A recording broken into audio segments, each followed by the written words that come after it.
Ready for tier 0 Maliss next few days. Yup, that's what's going to very likely happen. I guess that's something I was going to make a video on, but I just felt the video would be too negative, and I didn't feel like making a negative video. Even if the video would do well, it's just not a good time for Master Duel at the moment. I don't really know what Konami's doing. I also have been hoping for a ban list. I did read a few people saying, why doesn't DK talk about the new cards? And that's pretty much the reason. I don't really want to focus on how bad things are, because things are bad. What am I even talking about? I guess we could talk about it a little bit here since I'm on stream and I'm more open to rambling, that is. Ignister is coming. Who cares about Ignister, right? Well, this is going to be direct support for Maliss. Not optional, not a different way to play. The core main way to play Maliss is going to objectively get a boost. I want you to visualize the pillars of a good deck. The pillar of consistency is going to go up with Maliss. Let's showcase that on the Maliss breakdown for TCG or OCG. The deck will become more consistent as they now add 3 backup Ignisters to the deck. How does that make the deck more consistent? Well, this card is a starter and an extender. Generally, a good way to balance a deck would be for all your starters to be a hard once per turn. You know what a very important hard once per turn in Yu-Gi-Oh is? Your normal summon. That's generally how Konami was balancing these starter cards. So if you look at a deck like Prank Kids, you could have filled to the brim. All of these are 1-card starters. The Fansies, the Dropsies, the Lampsies, the Roxies, but you could only normal summon one of them. So if you open up more than one, your hand really isn't that much better unless you have a fusion card with it. But Konami is now obsessed with the starters also being extenders so that you can draw all your Prank Kids at the same time, and then they have this extra ability if you control a Prank Kid special summon themselves onto the field. Imagine how broken Prank Kids would immediately become if they were a modern release instead with that mindset. And that's kind of what Backup Ignister is. It will extend, so it doubles up as a starter and an extender. Now, it's not a true 1-card combo. For it to be a 1-card combo, you need at least any other monster in your hand to normal summon, which could be a Maxi. It could be an Ash, it could be a Veiler, it could be a Fulos, it could be a Droll Lockbird. Ideally, it would be a Maliss, but let's say your hand's not ideal. And what you do is you normal summon your hand trap and you turn it into an Almirage, and then you special summon Backup Ignister. That is full Maliss combo. This searches for a Maliss card, which you could then reborn by making a Splash Mage and wham bam thank you ma'am from there. And then also the extender portion is, let's say I Dormouse, you imperm, you negate. Well, I now get to extend with my Backup Ignister as I turn the Dormouse into a Link, and then I full combo by summoning the Backup Ignister. So that is 3 additional starters and extenders for the deck, which not only makes the deck more consistent, but also another good part of deck building, or the power of a deck, would be hand trap resilience. Now, another good part of what makes a deck good is the power of the deck, the power ceiling, right? You could have a bunch of 1-card combos, but do they lead into a ton of disruptions? Do they lead into a good board? Well, the power of Maliss also went up because all the normal combos of Maliss can now go into an allied code talker Ignister, which is an Omni Negate. It negates, it banishes the card it negates. That is absolutely insane. So instead of, let's say you'd have a regular Firewall Dragon, that Firewall Dragon will now instead be an allied code talker Omni Negate. Why did we make a deck more consistent, more hand trap resilient, and a higher power level? I don't know. And it's not just those 2 cards, it's also the Wizard Ignister, which is further. This is not a starter, so this would be an extender. It will extend by, if you have a Cyberse extra deck monster on the field, you could then summon this and then reborn a monster from your graveyard. That's a crazy extension. That's plus 2 bodies on the field itself, plus a body from the grave. You what, mate? It's probably gonna be tier 0, right? Well, you know, there's another category of deck building that I was thinking up, and I believe that category is called Silver Bullet Resilience. I just made this up. What would the Silver Bullet Resilience be? It would be, let's say you look at Super Heavy Samurai. What is the Silver Bullet to Super Heavy? Droll Lockbird. If your deck deck is specifically weak to a single card, that means your Silver Bullet resilience is not very good. Lancia was the Silver Bullet for the deck. So you could argue that in the Silver Bullet category for Maliss, its resilience towards a Silver Bullet wasn't very good. They skipped their whole freaking turn. But now, for some reason, one of their weaknesses, the Silver Bullet resilient category, which they're quite weak on, now gets better. How? Because now they can make full plays through the Lancia. If you Lancia them and they have access to backup Ignister, Wizard, your Lancia is no longer as effective. If you activate Lancia once on the new pack day and the opponent pops off with backup Ignister, they make an allied Code Talker, they are able to draw cards with the Heat Soul, you're gonna be thinking, I think I take this card out now. I mean, it's obviously still good against Maliss, you'd still side deck against it, but in the best of one format where this is not good against every other deck, and it's no longer guaranteed to nearly skip their entire turn if they don't have a called by or crossout to stop it, why am I even playing this? Altogether, just the existence of the backup Ignister is going to push even more people to take Lancia out of their deck, and if you have not seen the official analytics, if you look at the top cards page here, the usage rate of Lancia has already severely dropped, and this could be quite confusing for a lot of people, but if you've been listening to me, I predicted this. I said this would happen. I said that when Ryzeal comes out, I know it doesn't make sense, but Maliss will become better because more people will take Lancia out of their deck, which will immediately correlate with making Maliss better. And that's exactly what happened. Maliss has only grown on the tier list. It wasn't this high on the tier list without Ryzeal. These decks are colluding together. They're protecting each other. What counters Ryzeal does not counter Maliss. What counters Maliss does not counter Ryzeal. Just Ryzeal existing makes Maliss the best deck, and it's going to make it even better once it becomes more consistent, more hand trap resilient, and a better end field. What the hell is Konami doing? And I was really thinking that there would be a good ban list, which there could be one tonight. Tonight's the final cope. It honestly is.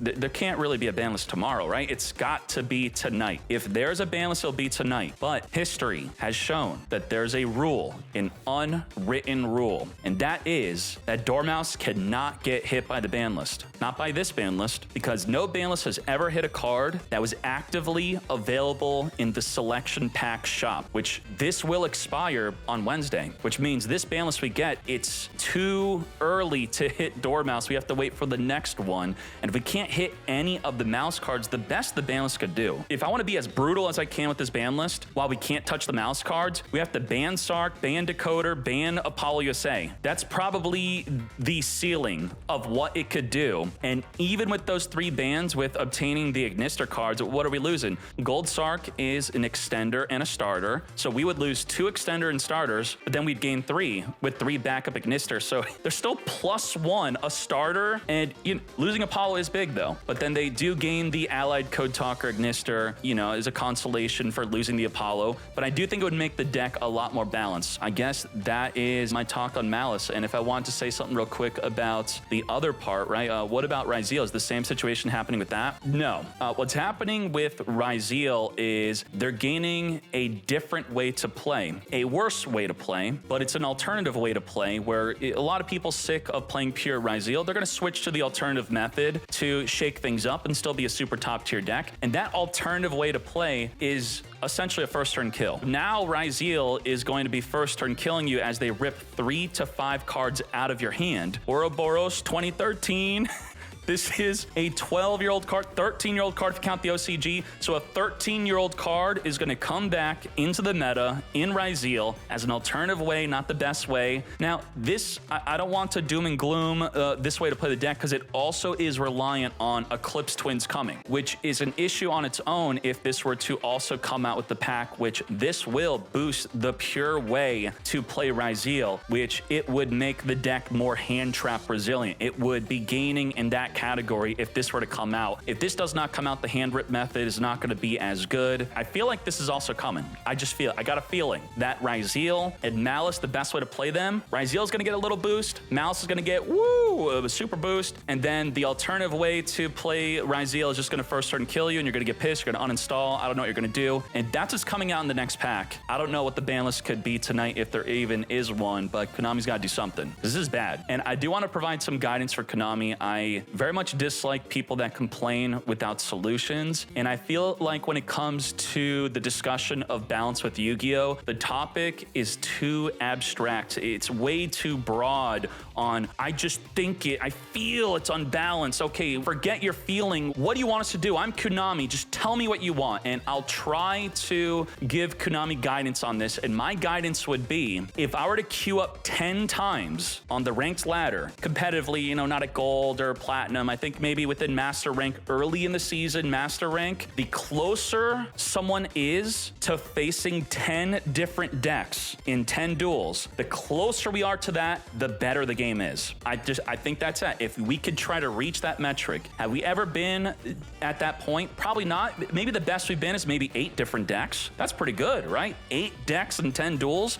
That's incredible. 10 would be ideal. I think so for a game like Master Duel. Right now, this is the tier list, but if we look at the official in-game analytics, the usage rate when you combine both decks, 35, 27, that's 60% of the ladder being Maliss or Ryzeal. If I were to debut to you my new video game and tell you that there's only 2 bosses, that's it, just 2 bosses and 2 enemy types, it'd be a boring game. It would be an unfinished game, right? You would all agree on that. You know, I've been playing a lot of games like Sekiro lately. It's very important to have the bosses all be intricately different and awesome and cool and different enemy types. But if I queue up for Master Duel and it's just Maliss and Ryzeal, Maliss and Ryzeal, Maliss and Ryzeal, that's not fun. There is no way someone could queue up 10 times against 10 different decks in this current meta. Just a 60% chance every time you queue is a chance to see Maliss or Ryzeal. You could theoretically, within 10 duels, only see 2 decks. You'd probably see 3 to 4 on average, but that's still very freaking bad. So Konami, work towards that goal. And then I know, Konami, you are going to be struggling on how you monetize the game. I want to make it a point that I believe if you care about your game, the best for your game is that they are able to monetize cosmetics and not the power of the game, because this is clearly is a monetary incentive to release new and better decks better than the old so that everyone actually buys it. Where, let's say, a game like Marvel Rivals, they don't have to release a new character that's better than everyone else. They just have to keep releasing enough cosmetics and have enough people wanting to play their game. The more people that play the game, it's just like a fishnet theory. You throw it in the fishnet without even precision or guidance, you're going to catch some fish, and that's what ideally a lot of games are able to monetize from, like Fortnite. I think Call of Duty is able to monetize the cosmetics. You turn your gun into a bong or something like that. A card game's too niche to have that type of monetization, right? Is there even a good example where we can't use power to sell a card game because it's never going to have the widespread appeal of a first-person shooter, a battle royale? So what can Konami do? I think one of the best solutions, and a lot of people may not like this, is they have to release more card types and engines that can be used by multiple decks. Again, I don't think a lot of people like this, but it is better than what we have now. It's the lesser of 2 evils, where if Konami has to sell power, like it's unavoidable, we have to sell power, then I think we need more stuff like you type in Fiendsmith. Look at that. Wow. That's a lot of decks using the word Fiendsmith. And then the Adventure Engine, the DPE, even though people complain about that, it is an excuse to pick back up your older deck and put in that new engine, instead of the alternative being they release a new top tier deck that all the other decks are not going to be able to benefit from, and then it just further ruins the game in terms of diversity of what you're going to play against in the entire experience. It feels like a major step backward. I wish I could say that we have the ideal ban list compared to another game having a rotation format, right? Because I would say that in Yu-Gi-Oh, without a rotation format, we have a bigger pool of diverse decks where you could queue up on the ladder and it could literally be anything. It could be a tier 500 deck, but it could still have a really good chance of beating you. And that should be the allure of Yu-Gi-Oh! Yu-Gi-Oh! It's unpredictable, it's crazy, you never know what you're gonna play against. You will always be caught in a scenario where you've never played in it before. That's also exciting. But when it's continually the same cutscene over and over, I skip cutscenes in video games. How many times have you seen the cutscene of normal summon Dormouse and what it ends in? You can't skip that. You gotta sit, you gotta watch it the whole time. You are rereading, rewatching the same Genshin Impact dialogue with your Paimon character over and over, and it's like 10 minutes every freaking time. Please stop it. Apparently, TCG is in Wonderland. They're the happiest they've ever been because they're in this brand new meta of Yummy, Vanquish, Draco, Crystron's viable, Mitsurugi is even here. Also, we got some Lunalite. Almost everything is viable across the board, right? Well, we don't magically enter this era. They're gonna drip feed us the decks. They're gonna drip feed us K9 without Vanquish Soul, and then they're gonna maybe release Vanquish Soul a month or two later. Then maybe they're gonna have to nerf that deck before Draco Tail comes out, and then Yummy will maybe come out later, but then they gotta nerf Draco Tail. It's never gonna feel like a fresh new game as they're just slowly dripping the new decks, and that's what you would think the intention in the physical card game is to release all of these good decks at the same time to make the entire game as a whole feel fresh and new without requiring a ban list. In fact, TCG skipped their normal ban list. They normally would have a ban list for September, right? And because of how diverse and how good all the new decks were, they didn't even need one. Their last ban list was in April, and the players are happy. How can you not have a ban list for over 5 months and the player base is happy with the meta? Well, all the new stuff is good. And a response was, well, they can't release too many good decks within one pack in Master Duel because they would then not make enough money, right? They make more money if they spread it out between different packs. You enter this paradox. The paradox is they will not make the game better because they want to make money, but the game makes more money when the game is better. What do? Double down what they're doing now because it's clearly working. I actually think they hit a new record low. They hit 12K players, I think. I'm not trying to depress the players. I'm just hoping that Konami's watching and does something. Do something. Look at that. First time. Look at that. Okay, so world record. The first time we ever reached 14K concurrent users over an entire month was, okay, where is it? Ooh, first time ever in July. The first time. Now, you could say, DK, the player base is continually declining. It's always going down. That is not freaking true. If we look at June 2023, 19K, June 2024, 19K. So from 2023 to 2024, the player base was the same. 1917, and then 16 instead of 19, 14, which is the first time ever, 13K, which is the first time ever, now 12K players, the first time ever. World record, record low average concurrent users over a 30-day period. That is insane. And you can't even cope that there's just less people caring about Yu-Gi-Oh! Overall because February was really good. 24K concurrent, where the year prior was 23K. So we broke a record of more players during the anniversary, but with more people checking out the game, that's more people saying, I don't want to play this game, as we now are at the absolute lowest, 12.8K, when 14K has never been reached. It almost looks like we also skipped 15K. We just went from 16K to 14K to 13 to 12. How low can we go? Konami, that's up to you. Can we get to 10K? Let's go. This Wednesday could solidify that with Tier 0 Maliss. Are you ready? I'm ready. Now, some people are saying, oh, this is just the Steam. What about the mobile? Also, I have mobile analytics too. I could show you. It is also at the lowest, and if you have 3 different rooms all watching the same concert and 10 people leave from one room and there's 100 people in that room, they lost 10%.